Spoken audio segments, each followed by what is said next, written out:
I am not your failure, Obi-Wan.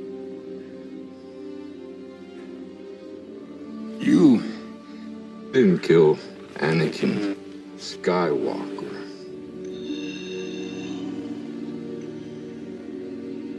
I did. While I acknowledge there are some issues with the Obi-Wan Kenobi series, this scene was not one of the issues I had. In fact, this scene and many of the other Anakin Skywalker and Darth Vader scenes made the entire show good for me. Now, there are some issues with the show, like I said, and I'll get into those in a little bit. I was scrolling social media yesterday, which I do from time to time. It's one of those guilty things where I hate it, but at the same time, I'm like, hey, what's going on social media? And I came across this post, and it's about the Obi-Wan Kenobi series. That person says, clearly something goes wrong here. First, Vader accused Obi-Wan that he is what Obi-Wan made him. Later, he claims that he's not Obi-Wan's failure, and he is the one who killed Anakin Skywalker. And I guess that person's trying to say that the show contradicted itself, but I'm going to explain what all this means and how it did not contradict itself. But before I go on, please don't forget to hit the subscribe button, like the video, and share it with some friends or some enemies if you don't like the video. Just annoy them. That sounds fun. I am on a mission to hit 50,000 subscribers, and not for any reason you would think. It isn't because I want to become rich off YouTube or anything. I just love talking about Star Wars, and I just want to see if I can hit 50,000 subscribers. All right, let's move on. So the last time we saw Obi-Wan Kenobi and Anakin Skywalker together was during their fated duel on Mustafar, where we knew what was going to happen. We knew the end result, that Anakin Skywalker was going to be deformed and become Darth Vader. Well, he'd already become Darth Vader by that point, but you know what I mean. He was going to wear the iconic suit and mask and all that, so on and so forth, and fun. Now, before I get into all that stuff and what comes later, I do want to put as a side note that as Anakin Skywalker, you know, when he was the good Anakin Skywalker, he kind of got the snotty end of the ding-dong stick. It was horrible. I mean, the guy was manipulated by everybody. He never really had a choice as to where his life was going to go. Originally, he was a slave to Watto. Then Watto loses Anakin in a bet, and Anakin's kind of forced to go with Qui-Gon Jinn and Obi-Wan Kenobi to become a Jedi. Then he was indoctrinated into their ways through their training. Yeah, sounds sketchy. Sounds like a cult. I know I'm exaggerating a little bit. But then, once he does make the decision to become Darth Vader, which is in the Flash, you know, when he cut off Mace Windu's hand, then he's kind of constrained to the ways of the Sith. He becomes a slave to Darth Sidious, keeping him forever tortured in the suit. It isn't until his death, or right before his death, that Anakin Skywalker is able to make a choice in his life. And that choice was his son. He chose his son over every faction that he had ever belonged to, even choosing his son over being the chosen one.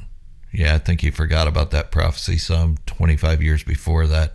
But he did not save Luke Skywalker to fulfill that prophecy. He saved Luke Skywalker because he was his son, and he became a good man once again, and Anakin Skywalker took over, and the suit became useless. And that brings me to the Obi-Wan Kenobi series with Darth Vader telling him, "You did not kill Anakin Skywalker. I did." But the first part of that quote, where it seems like it's contradictory, is where he tells Obi-Wan Kenobi, "I am what you made me." And this made a lot of people believe that Obi-Wan Kenobi made Anakin Skywalker into Darth Vader. No, not the case. That is not at all what Anakin Skywalker or Darth Vader was telling Obi-Wan Kenobi in that moment. What he was telling him was that my appearance is because of what you did to me. I have to wear this suit because you chopped off my limbs and you left me burning alive. Obi-Wan Kenobi's looking at him like, dang, dude, look at you, dog. You got some skin hanging off. You got your eyes are all sunken in. And oh, wait, what's with the mask? Oh, yeah, it's because I did that to you. Yes, I am exaggerating again. I know Obi-Wan Kenobi wasn't looking at the face of Anakin Skywalker. He was looking at the mask. But for comedy reasons, let me have my moment. But at the end, when he tells Obi-Wan Kenobi that he did not kill him, that he did, and so on. I'm using a lot of pronouns there. Anyways, so when he tells Obi-Wan Kenobi, you did not kill Anakin Skywalker, I did, he was absolutely correct. And it goes in tandem with his comment before. Now, for a long time, well, ever since the Obi-Wan Kenobi series came out, I've been hearing people say that it breaks lore, that the Kenobi series breaks the story, it tears everything apart, and it makes no sense, and the writing's all over the place, and so on. And I couldn't find where they were talking about. I was like, what is going on? What are they even talking about? And this moment is what made me realize it. When somebody posted it on social media that they had a problem with this. Well, come on. Things are a little simpler than we're making them out to be. Anakin was talking about his appearance in the first part. Darth Vader was talking about his Sithhood in the second part. It's not contradictory, and it doesn't break lore. Obi-Wan Kenobi did, in fact, make Darth Vader look like that. He cut off his limbs. He left him in lava burning alive. Thought he would die, but he didn't. He survived. And revenge is a hell of a motivating factor when it comes to being a Sith and surviving such things. And like I said, these moments with Darth Vader and Obi-Wan Kenobi / Anakin and Obi-Wan Kenobi really made the show for me. I didn't care about the other side stories and everything. I didn't care that Obi-Wan Kenobi snuck out Leia under his coat. I mean, what else was the dude going to do? Take her underwater and risk her drowning? If I was a guy rescuing a kid, I'd think, okay, this kid could probably hold her breath underwater for about, 15 seconds before she swallows it. And now all I have is this coat. Let me try to sneak her out like this.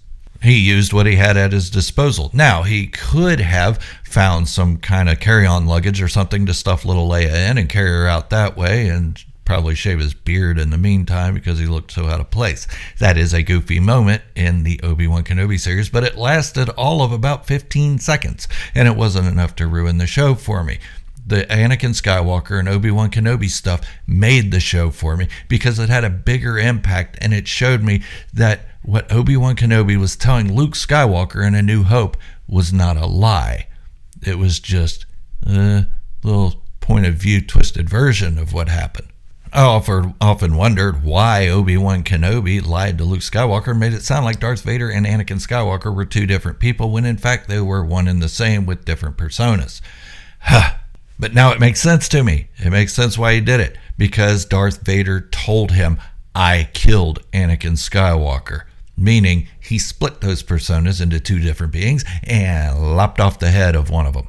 Now, I promised you that I would talk about the beef I have with the Obi-Wan Kenobi series, and it's very small beef. And if you've watched any of my videos on the Obi-Wan Kenobi series, you'd know that my beef is with Reva. Okay, I don't dislike Reva as a character. I love the premise of her character. I just don't love that she got stabbed in the stomach twice and lived. But Darth Maul got cut in freaking half and nobody bats an eye. I had no problem with Darth Maul coming back. I had no problem with Reva really getting stabbed twice in the stomach, although it seemed excessive. I mean, take an arm off her hand or a finger or a toe or something, slice her eyelashes or something. Quit stabbing her in the stomach. It's not working. You've done it twice, Darth Vader. You stabbed her in the stomach twice and she lived. So try something new. Take her head off. But it was so insignificant to me, the Reva story, because she was a side character, even though it seems like she was in the spotlight and she was the main one and all this stuff. And the story was about her. It was not. It was about Obi-Wan Kenobi forgiving his past, forgetting what happened and moving on and reconnecting himself with the Force. Now, was there a satisfying conclusion to Reva's story? No, she wanders off into the desert, probably to die alone in the sand. That's not really a good conclusion for a character that people see as the main character of an Obi-Wan Kenobi series.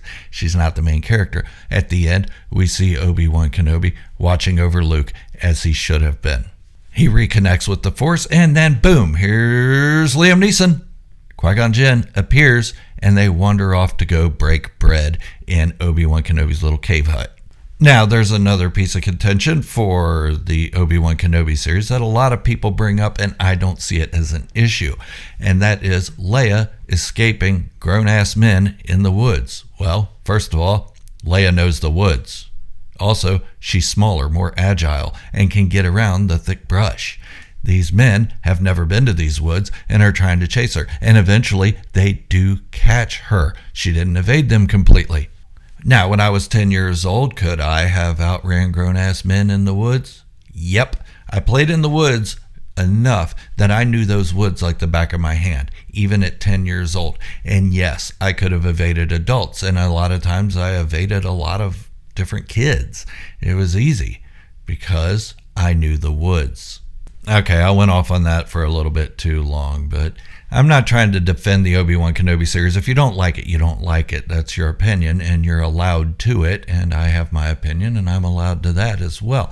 But for me, the overall story was about Obi-Wan Kenobi and Anakin Skywalker's relationship, as well as Darth Vader now wanting to break away from that relationship by killing Obi-Wan Kenobi. It was about a broken Obi-Wan Kenobi trying to find himself again and basically giving up until he finds out that he is still needed and then reconnects himself. But that's all I have for today. Please don't forget to hit the subscribe button, like the video, share it with some friends or enemies or frenemies or whatever you want to call them. And thank you all for watching. This is Gerald, a Star Wars fanatic, signing off, wishing you all great health, happiness, and peace.